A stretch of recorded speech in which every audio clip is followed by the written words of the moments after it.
Welcome to our second InFocus session.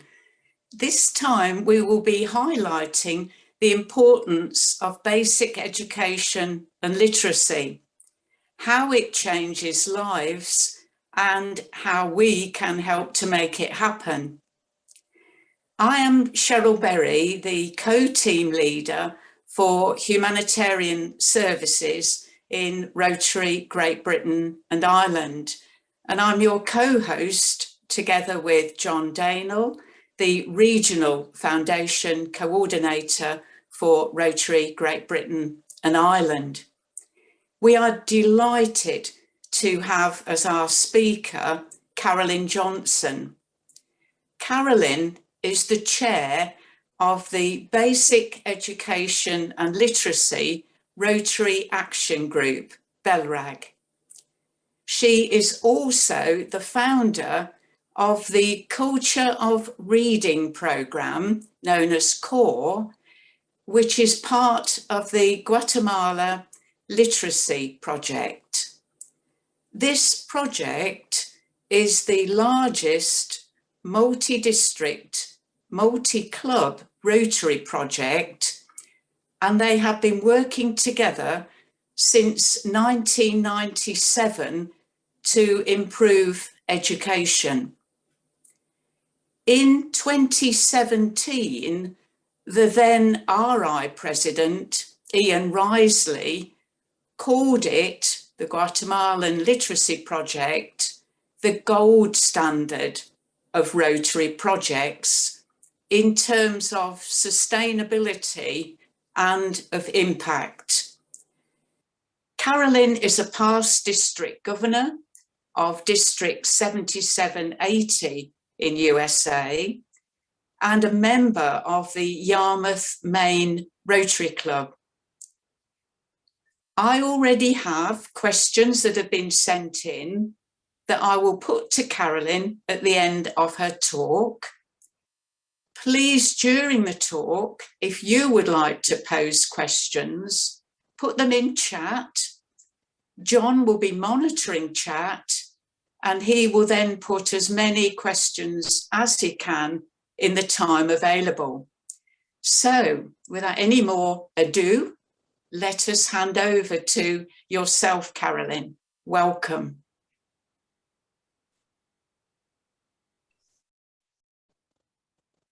Thank you so much, Cheryl. It is absolutely a pleasure to be with you today and a pleasure to be with so many Rotarians who are interested in literacy.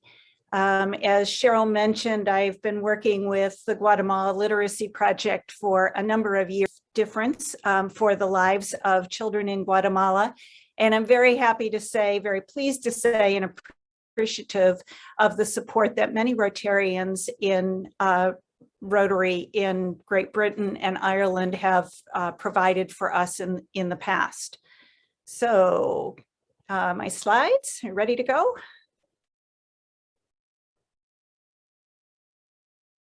Super, thanks so much. Go ahead to the next one. And I always like to start with this story because it's a great example of how reading and literacy has changed the lives of many, many children and how we as Rotarians can change the lives of people throughout the world.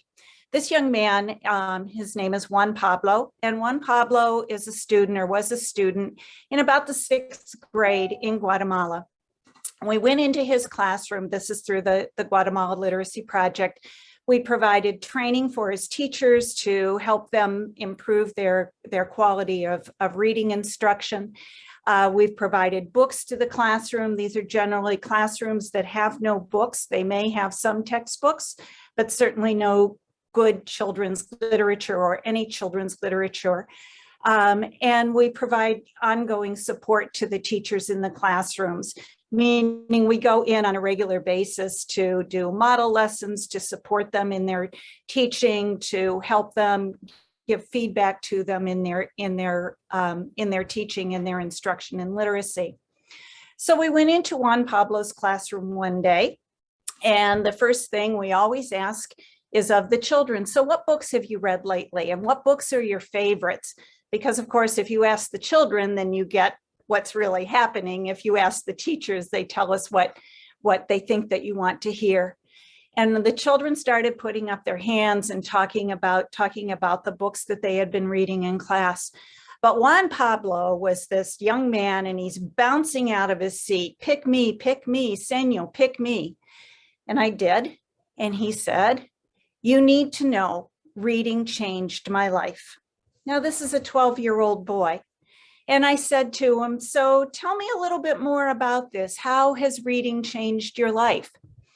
And he said, well, you know, the books that you gave us, he said, one of the stories that you gave us was about a boy who lived in a town who was a bully.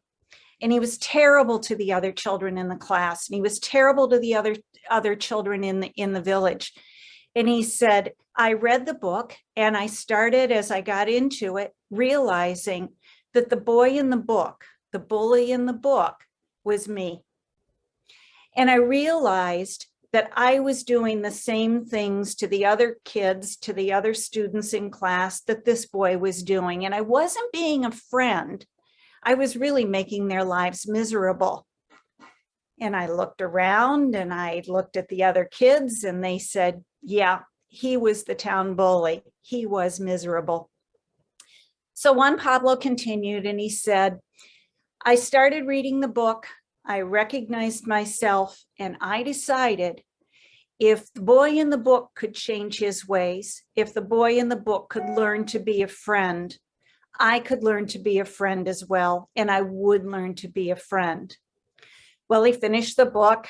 The boy learned to be a friend. The boy started to change, and Juan Pablo started on his journey of learning to use his leadership to become a friend and to be a power and an influence for good rather than a bully in the classroom.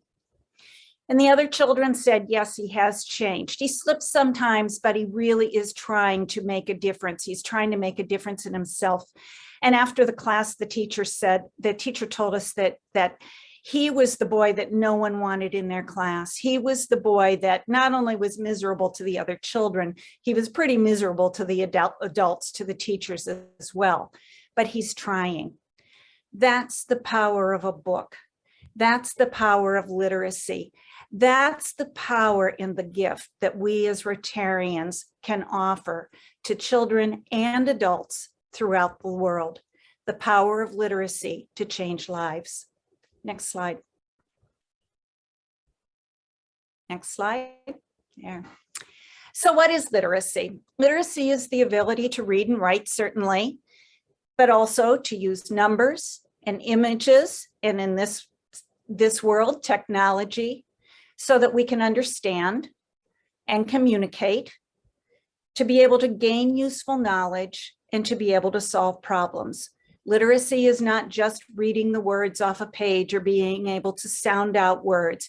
It's being able to use it constructively for the improvement of our lives. I love this quote. If we talk about literacy, we have to talk about how to enhance our children's, and I would say everyone's, mastery over the tools needed to lead intelligent, creative, and involved lives. Reading literacy is understanding and comprehension to better our own lives. Next slide.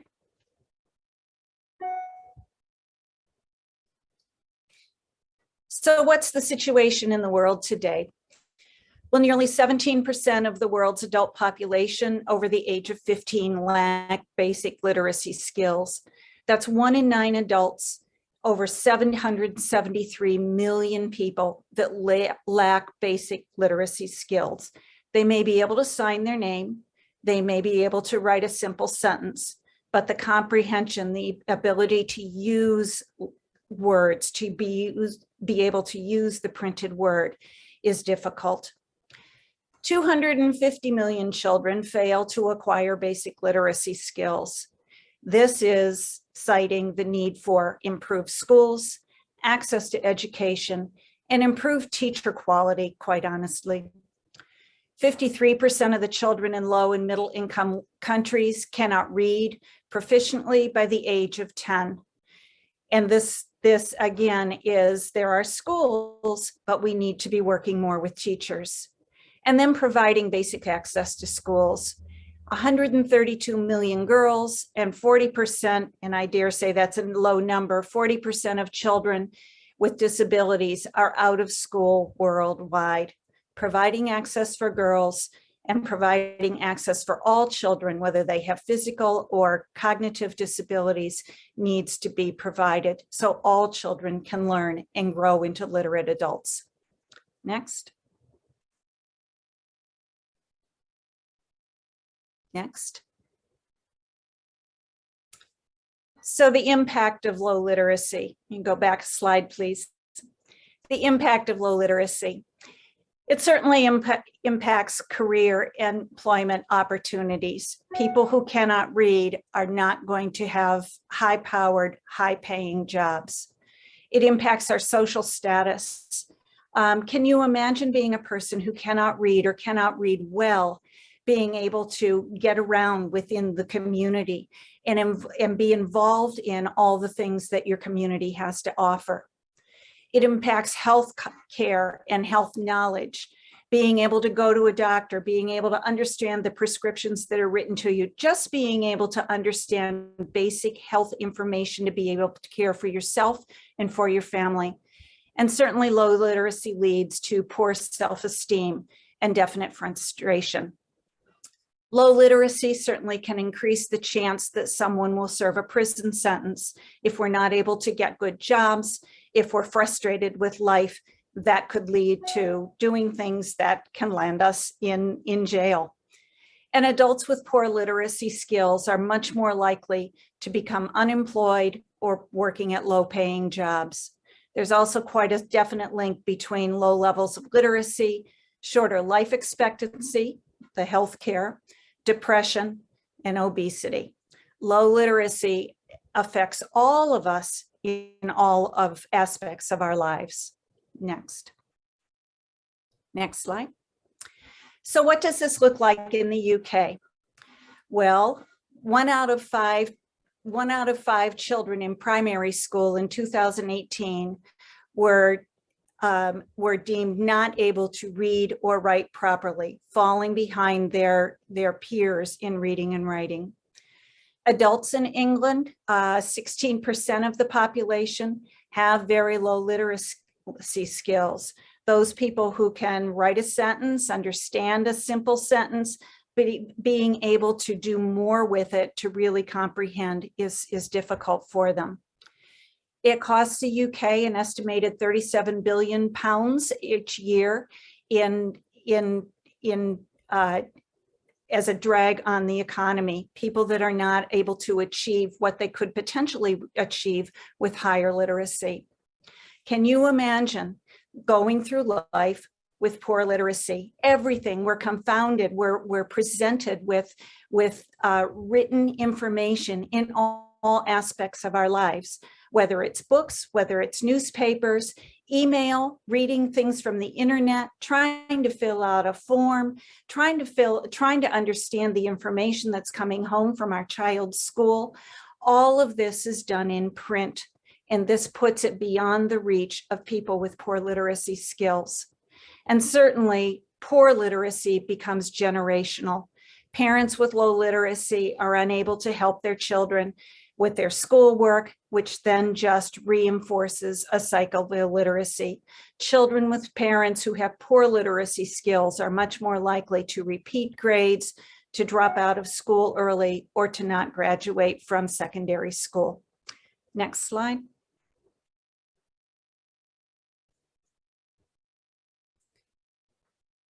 So one of the things as Rotarians that we can certainly do is work with early intervention and work in our communities with early intervention.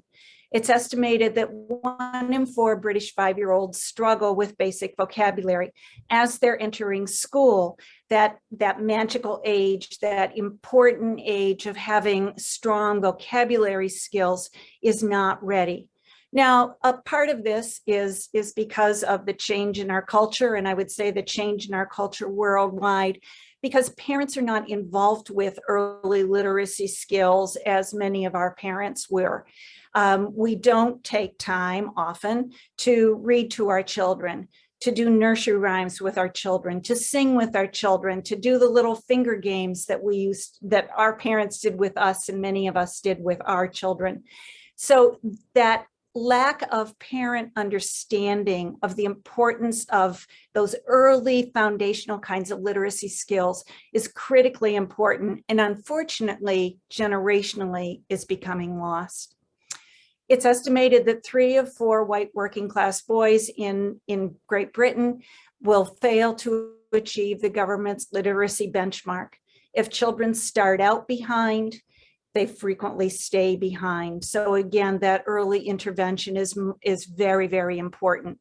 We hear much right now about needing to support girls' education, and certainly that's a great need. But I would also posit, particularly in developed countries, we need to pay attention to our boys and our boys' literacy, because each year, year after year, it's showing that our boys are falling behind in literacy.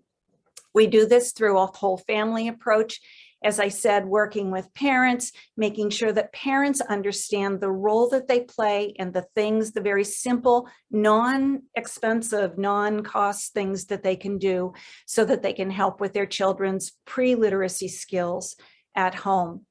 Now, one example of this is right in your country, Greater Manchester, who as a community decided that because a third of the children were starting school below average with language and reading skills, they worked to give every newborn baby a book and reading tips for parents. Now, again, if parents can't read and if parents don't understand the importance of books, this is going to confound the issue. But by working with parents, it's a start, and it's something that we can do to reinforce the importance of literacy birth through age 5. Next. And certainly compounding these issues are all of the challenges that have been created from COVID over the last year and a half. COVID has resulted in schools being closed around the world. More than 1.7 billion children and youth and their families having learning disrupted. And this is not only in developed, but certainly in developing countries. And where most of our children are getting back to school, and school is starting or has resumed on a normal basis, many, many children in developed countries, in Guatemala, where I spend a lot of time working on projects, their children have still not gone back to school. And after more than 19 months now, children have not attended schools. It's a big concern for many of the gains, all of the gains that we've made in improving literacy, in getting kids enrolled in school, and having children stay in school, and reinforcing with parents that it's worthwhile for their children to be in school. Those gains are all being pulled out from under us, and that's a big problem that we will need to deal with for the next, not just year, but multiple years. When kids return to school, it's expected that they will return to school with only 65% of their expected reading skills.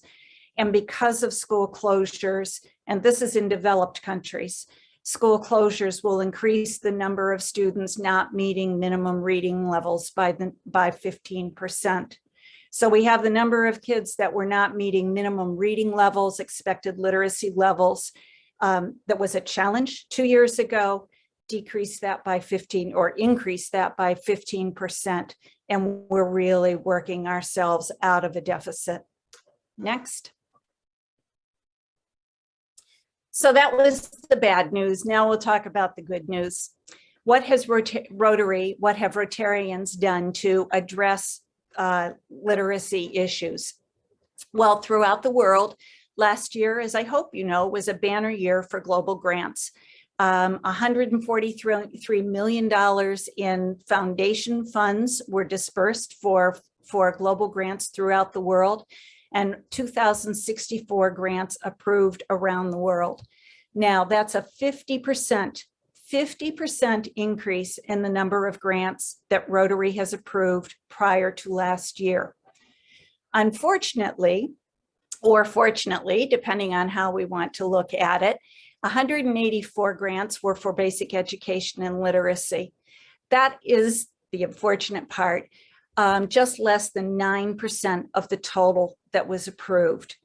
My posit, my recommendation is that if we could support more literacy projects, we could address many of the problems that water, sanitation and hygiene, maternal and child health, disease prevention, peace and conflict resolution, all of these issues could be minimized if we put more of our efforts and more of our resources behind basic education and literacy.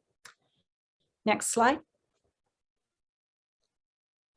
And just a little digging into how we spend our funds for basic education and literacy projects. As I said, about 184 grants were approved last year for basic education and literacy. That was just over $12 million, a little higher than what it has been in previous years. And as you can see, except for the first year of COVID, that increase, that number of grants and the amount of funding has increased for BEL projects. And as you can see, the vast number last year of grants were done in the Americas, South and Central America primarily, many in Africa and Asia, each account for about a quarter. And you can see 26 projects in Europe, 27 projects in India. In typical years, I would see India would be having more projects, but they put their efforts towards disease prevention last year, and 3 projects in the Middle East. So spread around the world, but we could be doing more projects at home and more projects in developing countries and really putting a greater effort into basic education and literacy. Next. So BELRAG, the Basic Education and Literacy Rotary Action Group, promotes literacy support in these 4 areas. And this is really reflecting how Rotary sees basic education and literacy. First, we need to increase awareness. Increase the awareness of illiteracy and its impact on the quality of life in our own communities and globally. Creating an awareness among Rotarians and clubs of how to strengthen the capacity of communities. And I'm going to talk a bit about projects to strengthen the capacity of communities to provide education and literacy here in a bit. To help Rotarians, assist Rotarians increase the scale and the effectiveness of our grants. Bigger grants, but more importantly, more effective grants that really get to the heart of the problem. And then collaborating with Rotarians to establish partnerships for projects. As I said, creating partnerships between literacy and water and sanitation, literacy and disease prevention, literacy and conflict resolution, creating those partnerships, and also partnerships with our community organizations and international organizations so that we are maximizing our impact. Next. So start with strengthening the capacity of communities, but not just communities in general, of our own community, of your community, to provide quality education. And how do we do that? Start with a community needs assessment. Identify your community's assets and your shortfalls. What are things that are going well? What are areas that maybe aren't so strong within your community? Do we need to be putting effort into early childhood education? Is there a problem with an issue of youth and youth who have dropped out of school, youth who are not engaged in school, that we could be mentoring and supporting those projects, either for alternative programs or re-engaging them in our traditional programs? But looking at our community's assets and shortfalls so that we know how to get engaged as Rotarians. Raising awareness within the community, looking at the community and saying, there's an issue here. It might be one narrow area, it may be a broader area, but how do we get involved and rally as a community? Do we need to be looking at early childhood literacy and family support for quality literacy? Again, do we need to be looking at out of school or underperforming youth? Should there be more resources available for children and adolescents in quality literature, getting books into the homes, as I said, with the project in Manchester, getting books for children in the homes, an issue that is something that we can be addressing all across our nations. Should we be looking at more access to libraries and ensuring that people know how to access our libraries? Or should we be looking at adult literacy programs, English language programs, ensuring that people are able to fully communicate and participate in our communities? Partnering with community agencies, looking around at our communities and seeing who are agencies that have resources, have the expertise, where Rotary can become a strong partner. Promoting your goals and your efforts, getting the word out. And then lastly, engaging the community and Rotarians, making sure that we're all involved in the effort to provide quality literacy. Next.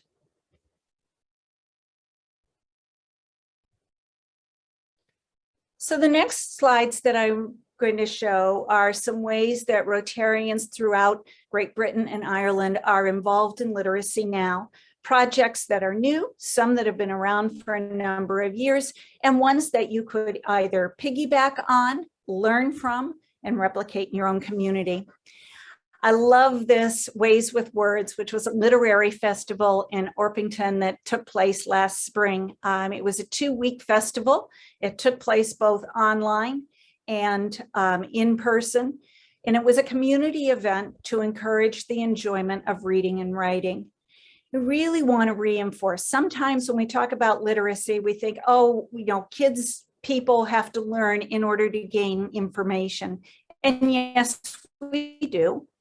We also need to learn and go back to, I would say, becoming readers for enjoyment, to learn the beauty of reading, to understand the enjoyment that there is with reading. So this is what the Satellite Club in Orpington did last year. They worked with authors, they worked with the community, they worked with the local organizations in the community and the local community to show the power of reading and show the enjoyment and the joy that reading can bring. A fantastic program, and one that I would really commend to you to researching, perhaps as a way of doing throughout many communities throughout Britain. Next. A program in District 1020, the Young Writers Project, to get kids involved in writing, to see the power of the pen, to see the power of writing. This takes place, I believe, again in the spring. And again, I was so pleased to see that this involves fiction, nonfiction, prose, and poetry, and 3 different levels of children to get them all involved in writing. Next.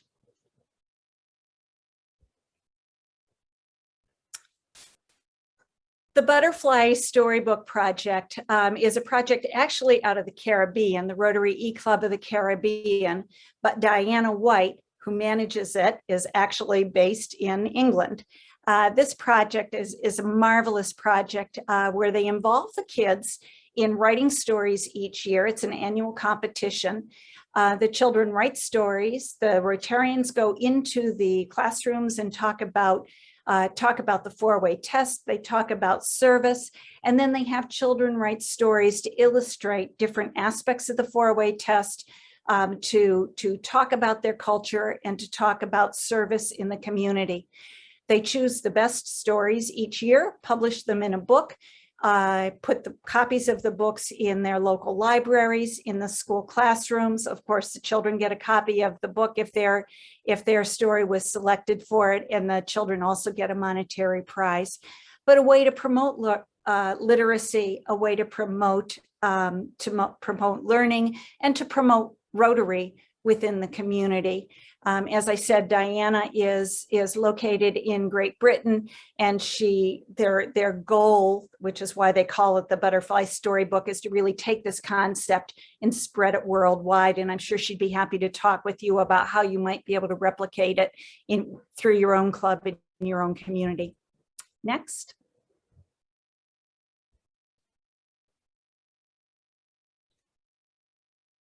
A project through the Rotary Club of Falmouth in Great Britain is called Watch Out. It's working with children and youth through reading and discussion books. There are a series of 40 different topics that they are working with. You can see road awareness, mobile phones, climate, internet awareness, hygiene, all kinds of things that they are working to promote literacy. And again, this connects with the other areas of focus, because so that children are learning and engaged in reading at the same time, and it creates provides a community service in these topics.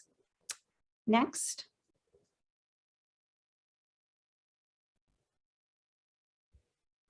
This is a project out of California. Andre Lewis, I didn't want to use a lot of American-based or US-based projects, but I think this one is worthwhile. Andre wrote a story called Excited to Serve, where he talks about community service, and he talks about different cultures within a community coming together for good. As you can see, it's written in a cartoon format. Would be great to be used with students that are, say, 12 to 16 years old, 11 to 16 years old. It promotes service, it promotes Rotary, and it follows a story where there's a conflict within the community, within the high school. The students get together, they work together for good. And the good news is, at the end of the story, they form an Interact club so that they continue on this path. A great book, a great resource if you'd like to use it with young people. Next. Next.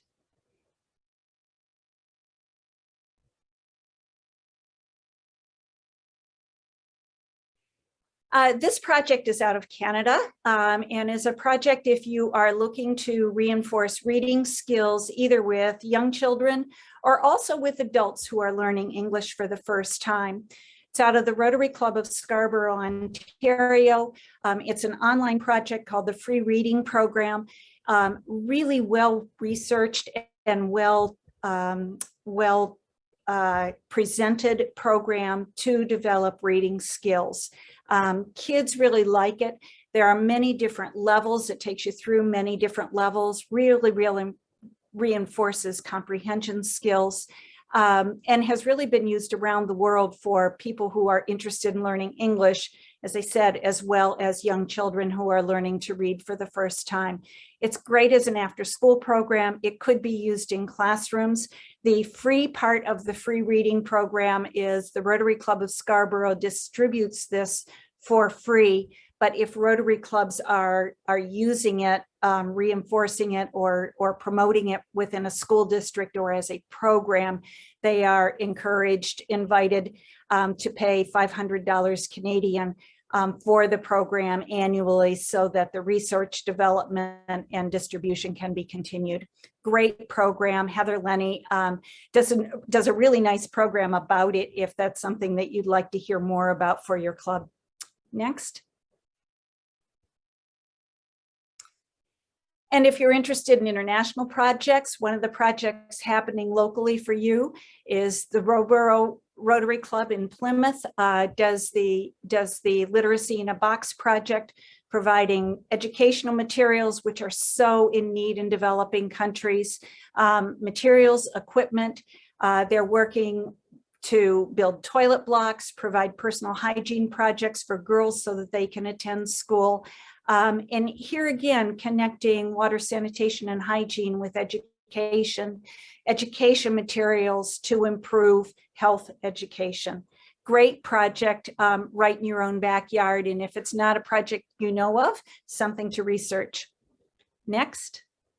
Another international project is Just Be a Child. Alex Lang works with Just Be a Child. They collect books. They're working in Kenya. They take a big container full of used and new books, take them to Kenya. They work with a community to then use the container that they build into a local community library. The books are available, resources, they're training librarians. It's really a community development project, but all based on literacy. It's been operating since 2013, and their goal is to create one new library, ship one new container each year. So I'm sure if you got in touch with Alex, he can talk with you about how to be invested and involved. The thing that I really like about this project is it's not just about literacy, it's also about community involvement and community engagement. Next. Next. I'll wrap up here and go through a couple of projects, a couple of support if you are interested in BELRAG that we can offer to clubs that are involved in literacy. We have a strong partnership with Save the Children. Through Together We Read. We work primarily in rural communities to support early childhood literacy. The project right now is based in the United States. We're doing some grants right now for US-based clubs, but we're looking to expand this to other countries as well. So stay tuned for Together We Read. We have lots of great resources that are available. And as I said, we're looking to expand this grant program as well. Next.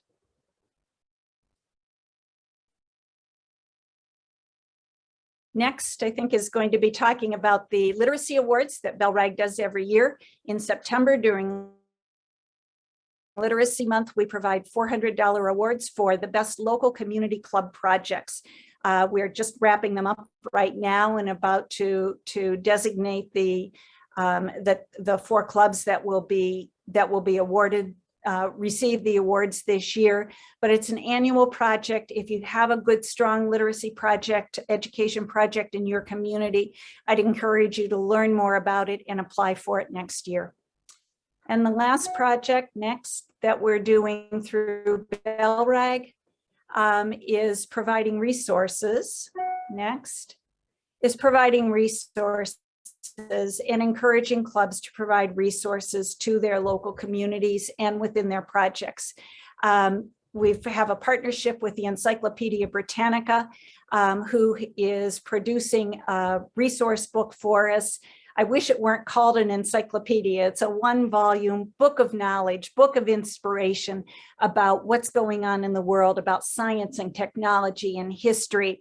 It's extremely well presented for people of all ages, and is wonderful particularly for students, say ages 11 to 16, to get involved with. They are available through BELRAG if this is something that would enhance your local projects. Next.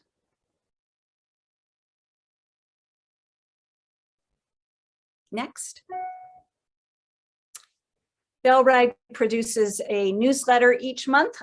We do highlights of projects. This one happens to be a project in India and also a project that we are doing in Kenya, but we'll highlight local community projects. I love to talk about community projects and international projects as well. The newsletter goes out monthly, and if it's something that you'd like to get involved in or like to promote your projects in, we'd love to hear from you. Next. Next. We do webinars, a couple of webinars, one on literacy in difficult contexts that we did last year, and how to support literacy education for students when schools were closed.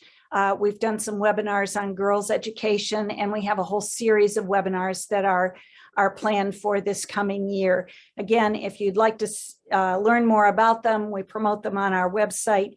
They're free, and if you have a project or you have a topic that you'd like to suggest for some of our webinars, please get in touch. Go ahead.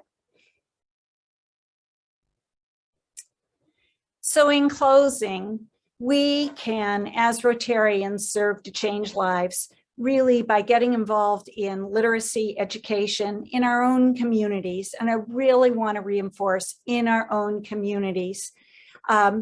If we're involved in literacy, we can increase our ability of our clubs to adapt, looking at the unmet needs in your community and helping with community partners to seeing how Rotary can be involved and make a difference. We can increase our impact, looking at bigger, broader, bolder projects within the community to really make a difference, not for one group of children, not for kids just this year, but projects that can have long-term impact in the community. We can expand our reach, making opportunities for clubs to collaborate, working with partner organizations, really enhancing the quality and the impact of the work that we're doing. And we can enhance the engagement of our Rotarians in these projects, but also looking into experts in your community, other community members who would like to get involved in Rotary, in making a difference locally. So really the goals of what we're trying to do as Rotarians all can be wrapped up into looking into quality literacy programs. I'd commend you to getting in touch and getting to know Brenda Parsons, who is my colleague through BELRAG. She is the lead for basic education and literacy in Rotary Great Britain and Ireland. And she has some different projects, one in November that's coming up, chat sessions that you can share your projects, and getting involved in BELRAG. Lots of opportunities for all of us to be involved. And the last slide, please. In closing, thank you so much for what you do in your own community and what you do internationally. I started with a story of Juan Pablo and how reading changed his life. That's the power of Rotary. That's the power of literacy. And I'd encourage all of you to look into what can you do to change the direction, change the life of not just one student, but many students, not just one adult that needs to improve their literacy skills, but many adults in your community. Through Rotary, we can and we do serve to change lives. The biggest impact, the biggest leverage point is through literacy. Thank you so much for your attention. Thank you so much, Carolyn. That was inspirational. It really was, outlining the needs, but equally importantly, giving us food for thought as to things we can do together and with our partners. If I could just put a couple of questions to you that have been sent in beforehand. Some of them actually during your talk you have answered. So I will just put two slightly different questions to you and then see if John has some in chat that he can ask you. So my first one is from David Mills, who asks, why is the literacy level in Nordic countries higher than in the UK? That's a challenging question. I've done a little bit of research on this, and I'm not going to pretend to be an expert on literacy or education in the UK or in the Nordic countries, but looking at the different international achievement levels over the last multiple years, the things that countries are doing to improve their literacy level is one, investing in early childhood literacy, making sure that parents have access to and understand the importance of early childhood literacy. Two, having a standard curriculum and a standard curriculum for those early years. There are so many different ideas and different approaches to literacy and how we teach young readers to begin reading. But having a standard curriculum and different ways of coming at it is critically important. And number three, prioritizing literacy. As a teacher, as an educator myself, we get so worn down with, well, the kids need to learn about, well, the schools can do it. Kids need to learn about financial literacy. Well, the schools can do it. Yeah, the schools can do it. But really, especially at those early years, focusing on what's important. And for me, reading, writing, and math. And I think the countries and the schools that are focusing on those foundational skills, they're the ones that have the greatest impact. Yeah, thank you so much for that. I'm sure there's many lessons there that we can take on board. Just finally, there were actually 4 questions sent in, 2 of which you've actually answered. The other one is around dyslexia. Why are children, this is from Diana Thurston, why are children who have dyslexia and therefore poor literacy skills being ignored? That's another challenging question. I don't know it, and again, I don't know your school system intimately. I mean, I can say that children with dyslexia here, we put a great deal of time and energy. I think the challenges with dyslexia is first of all, making sure that we understand what it's about. There's different kinds of dyslexia and it affects children in different ways. So looking at a response and an intervention for each child, not looking at a one size fits all. And I would say that this takes more work. It takes more time, it takes more effort and more work. And so looking at the child and what the child does well, and then where are the gaps and the challenges for that child, and putting the time into individual children, I think is where we get most impact. Yeah, I would agree that we do need to look at the individual, because there's such a collective term there for dyslexia, Yes, but there are different forms and different approaches. So thank you for that. The other 2 questions, so our audience this evening know, one was around partnerships, and you've touched a lot on that. Different organisations, different projects that we can get involved with. And the other one was around different reading schemes. But again, you have already answered that. So I'm going to hand over to John, please, to see what questions have come through chat, Carolyn. So over to you, John. Thank you, Cheryl, and thank you from me as well, Carolyn. It's extremely interesting and informative and inspiring as well. We've had a few questions come through. Eve Conway has sent a couple, and she is talking about the number of girls that are globally left out of primary and secondary school, and the concern there is about education of girls in Afghanistan at the moment. Can you comment on how important the education for girls is? Yeah, education for girls, certainly in many countries in the Middle East, many countries in Africa, is a challenge. And this has become a priority for Rotary. Our president, Sheikh Armeta, is reinforcing access to education for girls. Part of the answer is making sure that schools are girl friendly, that teenage girls are able to go to school, and that they have separate toilet facilities, they have separate bathrooms. So part of it is infrastructure. Part of it is working with parents and communities to reinforce that girls need to go to school. And that is a community conversation that has to happen.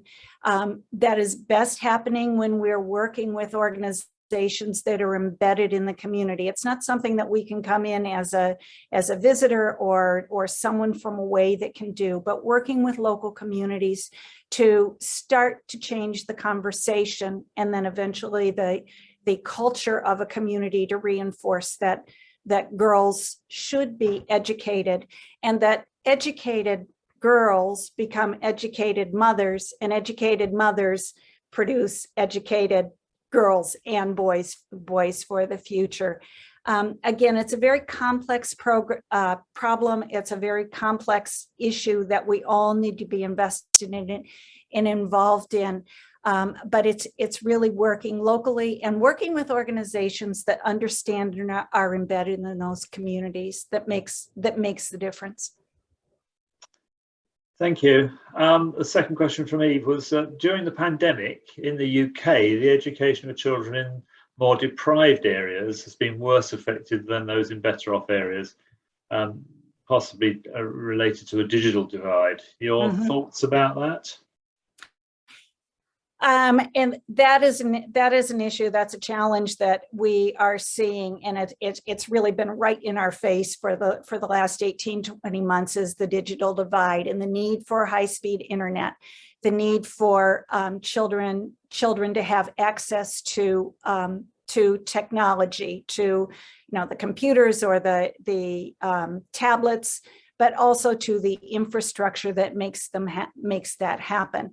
The caveat that I would have with that, going to school by Zoom, going to school on the internet, getting some lessons and such for the getting lessons through the internet certainly has its place, and we've seen that it can be a powerful resource.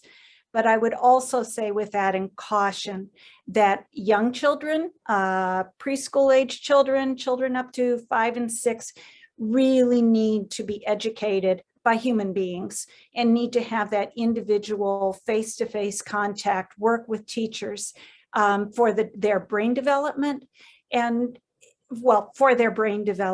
and we really need to be very, very careful and cautious about how much screen time and access to technology and instruction through technology that young children have. Again, something that's going to affect us long into the future, but doing more research, doing more deliberate, thoughtful research about the impact of technology on young children. But for older children, yeah, it's about infrastructure, and it's also about teachers understanding how to use that technology. It's a whole different ballgame to be teaching in front of a classroom of live children or teaching to a screen of 30 faces. Yeah, I think we find that on Zoom in Rotary as well. We sure did. Nan McCready's asked, she first comments on her experience in going into schools to help children whose reading wasn't good. However, the schools tend only to allocate, for example, 1 hour per week for a very limited number of pupils. How can we get education authorities and educators to understand this is not enough, especially when a number of pupils have parents who don't speak English? That is going back to my original point, is on how do communities or how do Rotarians get involved, is looking at your community, and doing a community assessment. What are your strengths, your assets, and then what are the deficits? And then this is where Rotarians can truly make a difference by advocating with your school officials, advocating with your government officials of the need and the willingness of Rotary to mobilize the resources. It doesn't have to be money, but the resources. The advocacy component of Rotary is something that we oftentimes overlook, but is a huge resource, is a great way that we can create leverage on making change. Yeah, it's that contact that we can create locally with our networks. Good. Mm-hmm. I think that's the other. Well, there's maybe questions hidden in some of the other points. Several of the other points are really, I think I'm going to summarize them by saying they're about the pride of several Rotarians who are on the call from around the country, pride in the work they are doing. You commented on Young Writer in relation to one district club, and I've had several comments pointing out, I'm sure you know about it, the Young Writer is actually a competition that's sort of sponsored, that's not quite the right word, promoted centrally from Rotary GB&I, and is run by several districts, lots of clubs across the districts across the whole of GB&I, and very successful. There's a lot of pride in that. I'm sure you would support that. That's great work to be done. Excellent. That's the power of clubs working together. Indeed. I suppose there's a question in this one. Actually, it's a direct question. What is your view about Dolly Parton's Imagination Library? And then it's pointed out she's actually an honorary Rotarian of one of the clubs in the UK in Cleethorpes. She is. The Imagination Library, I think, does a great job of getting getting books to children, who might not otherwise have books in their household. My challenge to Rotarians, and I know many clubs in my district, in my country, work with the Dolly Partner Imagination Library. My challenge, and where I think it falls short and we can be involved, is we can send these books to children once a month from birth to age 5, and that's great. But if the parents don't read the stories to the children, if the parents don't take the time to read them, don't know how to read them, don't know those foundational kind of literacy activities, they're not going to have the impact that they can and they should. So my caveat, or my recommendation, strong recommendation to clubs who are using the library is, this is a great resource. Work with your community agencies to take it one step farther, to work with parents on reading, to work with parents on supporting those early foundational skills, really helping parents understand their role in the importance of early literacy. So it's a good program. It needs the next step. That's great. Thank you very much. I've had comments in from both Peter Leyland and Thomas Elliott about projects they're doing. There's a lot of detail, particularly in the first one. I don't think we've got time to go through that tonight. But Peter Leyland, who looks like he's in Dundee, and Thomas Elliott in Bewdley, I'm sure they'd be happy to tell people more about their projects. So look them up and contact them, participants, if you wish to see them. Okay, so that's about the questions that have come through that we can handle tonight. So I'm going to repeat my thanks to you, Carolyn. It's been extremely interesting. I think it's been quite telling, some of the things you've been talking to us about, and I suppose it's no surprise because I see the stats from time to time, but I think you've illustrated why we need to get that low percentage of global grants that are directed towards basic education and literacy. Exactly. Why there's value in us raising that by not necessarily thinking purely about this from maternal and child health, the big popular one, but also about the background to how that can be improved simply by parents and children being more literate. And so there's some interesting tales and stories and drives for us there that you've illustrated. So I'm going to say thank you very much indeed for that, and we wish you well in BELRAG and your drive. Thank you so much. And if anyone is interested in learning more, I'm happy. I'd love to start a conversation. And if you have projects, your clubs have projects that they'd like to promote, or districts have projects that they'd like to promote, please get in touch with me, get in touch with Brenda. And that's why we're here through BELRAG, is to help support and promote the projects your local clubs are doing. Thank you very much, Carolyn. I'd just like to move on now, introduce people or remind the participants about the next of our Rotary Foundation talks, which is the one on programs of scale. We will be having Sarah Crawford, who's the leader for the Rotary Foundation grants for programs of scale at the Rotary Foundation. These awards were introduced last year to support Rotary member-led evidence-based programs that have already demonstrated success, and this is a fantastic opportunity for us to scale up some of these projects into real, large, impactful projects that are going to make a real difference in substantial chunks of the world.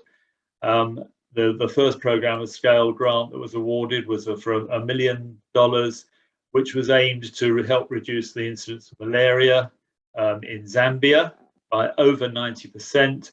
That was is not only being funded by the $1 million from Rotary Foundation, but has led to other charities and the government out there. So we've now got something like a $6 million project to achieve that major change. That's typical of the sorts of programs of scale that Sarah will talk about. So I look forward to seeing you all back here on the 11th of November at 5 p.m. Our normal time. Thank you very much for your participation, and I wish you well in your efforts to increase education and literacy across our country and the world. Thank you and good night.